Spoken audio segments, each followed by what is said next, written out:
America में parents family एक घर में बुरी तरह पोसेस हो जाते हैं। रोजर पेरेंट्स की वाइफ कैरोलिन पैनर को एविल स्पिरिट मोहरा बनाकर उनके बच्चों को मारना चाहती है। पेरेंट्स फैमिली की एड और लॉरेन वारेंस किस तरह मदद करते हैं और उनको हम इस मूवी में देखेंगे। Be safe and take care. Movie के स्टार्टिंग एनाबेला से रिलेटेड बताया जाता है थोड़ी देर के लिए, जो इस केस को एड और लॉरेन वारेन ने ही हैंडल किया था। तो हमें एड और लॉरेन वारेन को दिखाया जाता है जो एक कॉन्फ्रेंस में लोगों को अपनी सुपरनैचुरल और पैरानॉर्मल एक्सपीरियंस के बारे में बता रहे थे। नेक्स्ट सीन में कैरोलिन पैरन और रोजर पैरन को अपने बच्चों के साथ एक घर में शिफ्ट होते दिखाया जाता है। उनके सब बच्चे घर के अंदर चले जाते हैं, लेकिन उनका डॉग अंदर नहीं आ जाना चाहता। इन लोगों की 5 बेटियां होती हैं। वो एंड्रिया, नैन्सी, क्रिस्टेन, सिंडी और अप्रैल। अप्रैल को घर के सामने वाले पेड़ के पास से एक म्यूजिक टॉय मिलता है जिसमें एक मिरर भी होता है। बाकी लड़कियां घर के अंदर हाइड एंड क्लास खेल रही थी। अचानक उनसे एक पाइनवुड टूट जाता है। वो पाइनवुड किसी डोर से छिपाने के लिए लगाया गया। तब उनके फादर चेक करने से उन्हें वहाँ एक स्टोर रूम मिलता है। स्टोर रूम में एक पियानो और काफ़ी सारी पुरानी चीज़ें नज़र आती हैं। इन लोगों का डॉग काफ़ी परेशान था। वो मुसलसल भौंक रहा था।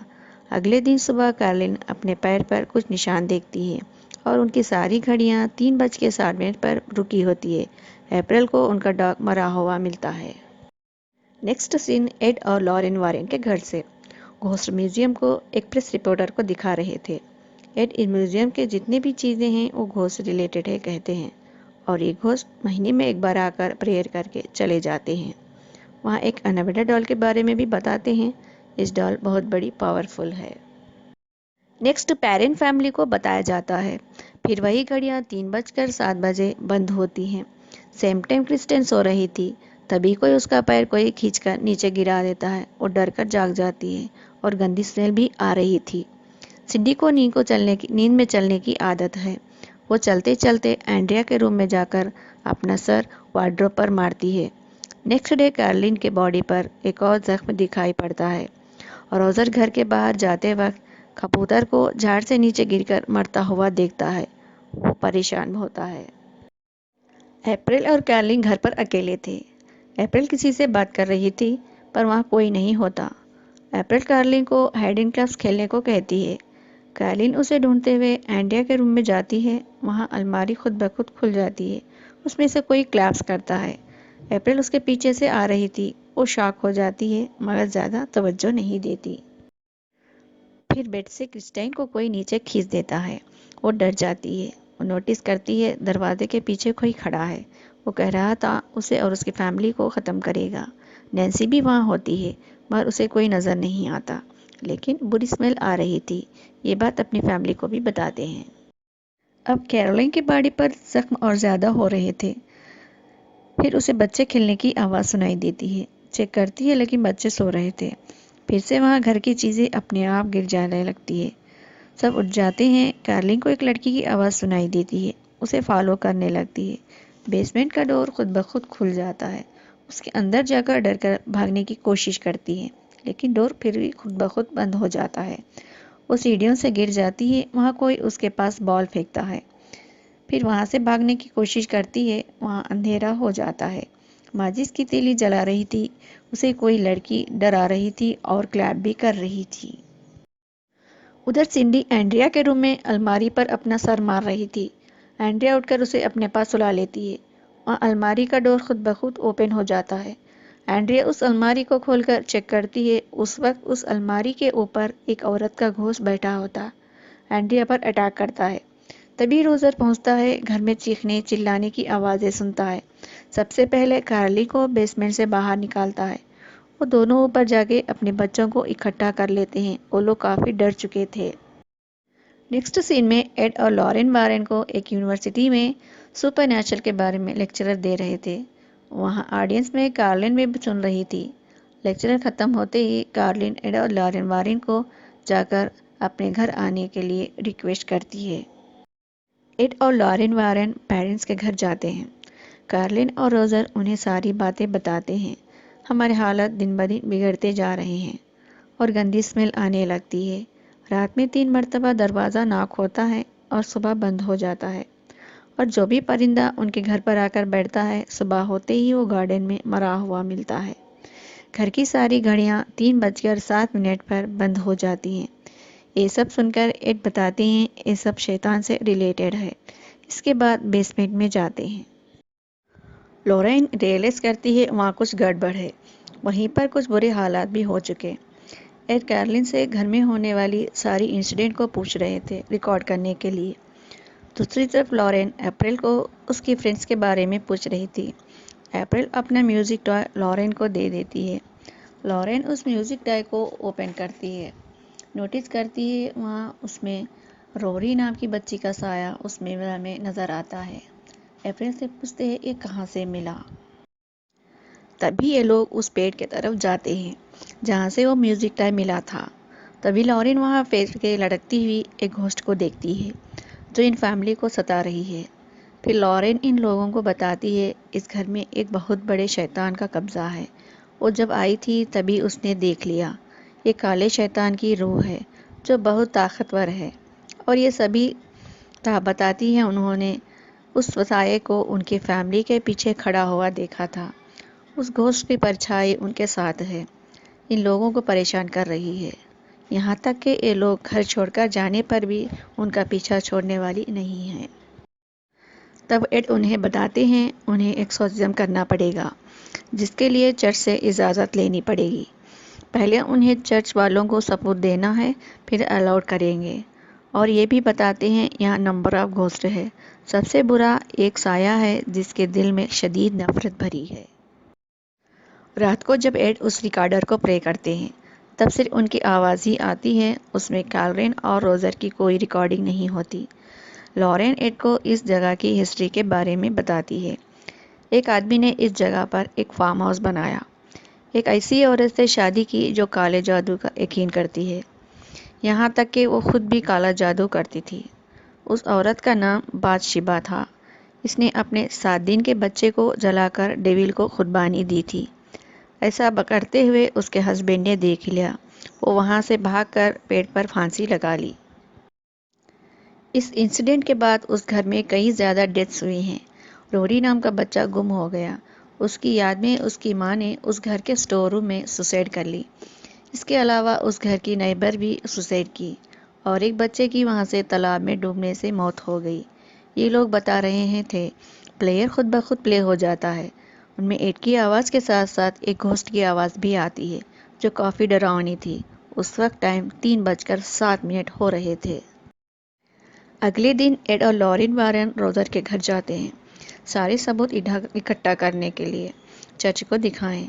इस काम को एक पुलिस ऑफिसर बैडविन की मदद करता है। ये लोग मिलकर चारों तरफ कैमरास रिकॉर्डर्स घर के तरफ लगा देते हैं। वहाँ कैरोलिन फैमिली की एक पिक्चर देखती है। लॉरेन कहती है ये आपके लिए स्पेशल मोमेंट होगा। एड सारे रूम में होली वाटर छिड़कते हैं।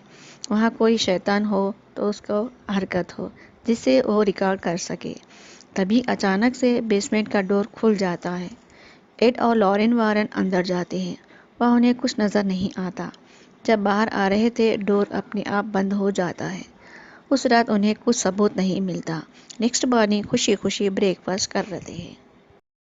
एड कैरोलिन को कहते हैं तुम रेस्ट कर लो और मैं लॉरेन मैनेज कर लेंगे। जब लॉरेन बाहर कपड़े सुखा रही थी तो नोटिस करती है बाशिबा का रूह कपड़े के पीछे खड़ी है और वो उड़कर कैरोलिन के बेडरूम के खिड़की पर चिपक जाता है। जैसे ही कपड़ा हटता है बाशिबा की सोल नज़र आती है। लॉरेन कैरोलिन तक पहुंच जाती तब तक बाशिबा उसे प्रोसेस कर लेती। अब वहाँ शैतानी हरकतें शुरू होती हैं। ये इवल फोर्स ताकतवर होती है। पहले पुलिस ऑफिसर ब्रैड को एक लड़की की आवाज़ सुनाई देती। साथ ही फौरन उस नौकरानी जिसने सुसाइड किया उसका घोष भी नज़र आता। उस ऑफिसर को वो बुरी तरह डरा देती है। फिर नैन्सी नींद में चलते हुए एंड्रिया के रूम में चले जाती है। उसके साथ ही उस रूम का डोर लॉक हो जाता है। तब नैन्सी चल रही थी सारे कैमरास कैप्चर कर रहे थे, जिससे यहाँ पता चलता है नैन्सी के अलावा और कोई भी था। तब नैन्सी उस कमरे में होती एक बच्चे की आवाज़ सुनाई देती। वो कहता है छिप जाएं। सब लोग उस रूम को तरफ भागते हैं। वहाँ उन्हें बच्चा नज़र आता न नैन्सी। उसे ढूंढने लगते हैं। तब एड अपनी टॉर्च के ज़रिए पता लगाते हैं कि नैन्सी दो दीवारों के बीच एक खाली जगह है, उसमें बैठी हुई थी। अप्रैल लॉरेन को बताती है, रोरी जब भी डरा होता है वो उसी जगह बैठ जाता है। फौरन लॉरेन उस जगह पर पहुंच जाती है। वहाँ पर उस बच्चे की टॉयज नज़र आती है, म्यूजिक प्ले की जगह भी, और वह रस्सी भी मिल जाती है जिससे बाशिबा ने सुसाइड कर लिया था। अचानक से वहाँ एक लकड़ी टूट जाती है। लॉरेन वहाँ से गिर जाती है। वहाँ से एक स्टोर रूम में जाती है। वहाँ पर लॉरेन उस म्यूजिक टॉय के मिरर से रोरी की मदर की सोल नज़र आती है, जो बुरी तरह रो रही थी। रोरी के मदर का घोस्ट लॉरेन से कहता है, उसने मुझसे ऐसा करवाया था। अचानक गायब हो जाती है। वहाँ पर बाशिबा का घोस्ट भी होता है, जो लॉरेन को डरा देता है। तब वो भागने लगती है। उसके गले से चेन टूटकर गिर जाती है, जो उसकी बेटी जूडी ने दी थी, जिसमें जूडी की फ़ोटो भी लगी होती है। लॉरेन भागकर बाहर आती है। लॉरेन बताती है ये बुरी स्पिरिट माओ पर हावी हो जाती है और उसके बच्चों को मार देती है। वो कार्लिन को प्रोसेस कर रही है। जो कार्लिन के बॉडी पर जो निशान है वो इस घोस्ट ने ही दी है। तभी सारे क्रॉस गिर जाते हैं। अचानक नैन्सी को एक इविल फोर्स उसके बाल पकड़कर ज़मीन पर इधर उधर घसीटता है। ये लोग नैन्सी को बचा लेते हैं। इस घर को छोड़ने का फैसला करते हैं। इस बात पर एड रोजर को बताते हैं ये सब चर्च को रिप्रेजेंट करेंगे और घर को एक्सॉर्सिज्म भी करेंगे। इस दौरान लैरेन को अपनी बेटी जूडी की आवाज़ सुनाई देती है। वो देखती है उस तालाब में उसकी डेड बॉडी है। ये देखकर वो डर जाती है और परेशान भी। एड को बताती है ये हमारे लिए भी कोई इशारा है। अगले दिन फादर को इस घर में होने वाले सॉरी इंसिडेंट के प्रूफ दिखाते हैं। एक पिक्चर भी दिखाते हैं जब नैन्सी नींद में चल रही थी। उस वक्त रोरी की सॉल भी वहीं पर खड़ी हुई थी। फादर कहते हैं एक्सॉर्सिज्म करने के लिए अथॉरिटी से परमिशन लेनी पड़ेगी। अब हमें एड और लॉरेन वारेन की बेटी जूडी को दिखाया जाता है। बाशिबा का घोस्ट उस लॉकेट के जरिए उसके बच्चे तक पहुंच जाती है। उसका पैर खींच देती है और वो जाग जाती है। अपने पेरेंट्स को ढूंढते हुए बाहर आ जाती है।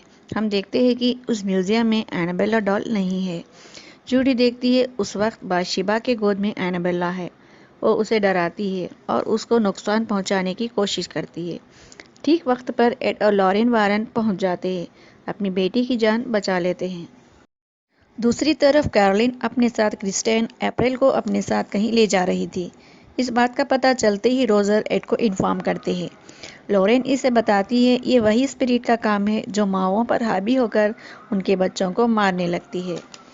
उसी वक्त ये लोग उस घर में पहुंच जाते हैं। उस वक्त कैरोलिन क्रिस्टेन को मार रही थी। क्रिस्टेन को बचा लेते हैं, उसको कार में बैठा देते हैं। अप्रैल ये सब देखकर डर जाती है, कोई और जगह जाकर छिप जाती है। जब ये लोग कैरोलिन को घर से बाहर निकाल रहे थे, वो घोस्ट उसे रोकने की बहुत कोशिश करती है, उसे बाहर ले जाने नहीं दे रही थी। लॉरेन बताती है अगर कैरोलिन को बाहर ले जाए तो वो घोस्ट उसे मार देगा। इविल फोर्स फिर से उसे खींचकर स्टोर रूम में ले जाता है। उसे कंट्रोल करने की बहुत कोशिश करते हैं। कैरोलिन ने सबको अटैक कर देती है। आखिर ये लोग उसे एक चेयर से बांध देते हैं। एक्सॉर्सिज्म शुरू होता है। बाशिबा कंट्रोल से बाहर हो जाती है और पावरफुल भी। फिर भी एड एक्सॉर्सिज्म नहीं छोड़ते। एक्सॉर्सिज्म रोकने के लिए वो एक चाल चलती है। कैरोलिन को बांधी हुई चेयर से हवा में उठाती है और जोर से नीचे पटक देती है। इससे कैरोलिन को बंधे रस्सियां खुल जाती है और एड को मारने की कोशिश करती है। उसी वक्त थॉमस को पता चलता है अप्रैल का वो कहाँ छिपी है। उसे मारने के लिए उसके तरफ बढ़ती है कैरोलिन। इससे पहले कैरोलिन उसे मारती एड एक तरीके से एक्सॉर्सिज्म करते बाशिबा को कसम देते हैं जिसे वो मारती है वो वहाँ से चली जाए। तब भी वो शैतान कैरोलिन पर हावी होता है। लॉरेन एंड रोजर कैरोलिन की मदद करते हैं अपने आप को कंट्रोल में लाने के लिए, जैसे एक पावरफुल बनाते हैं। अपनी फैमिली, अपने बच्चों की यादों के सहारे उसे कंट्रोल में लेकर आते हैं वो घोस्ट के मुकाबला करने के लिए। फाइनली वो जीत जाती है। फाइनली वो घोस्ट मजबूरन उसे छोड़कर वहाँ से चला जाता है। कैरोलिन नॉर्मल हालत में आ जाती है, फिर से अपनी फैमिली से हंसी खुशी गुजारती है और अप्रैल लॉरेन को उसका लॉकेट वापस कर देती है। लास्ट में हम देखते हैं एड उस म्यूज़िक प्लेयर को अपनी म्यूज़ियम में रख देते हैं। That's all.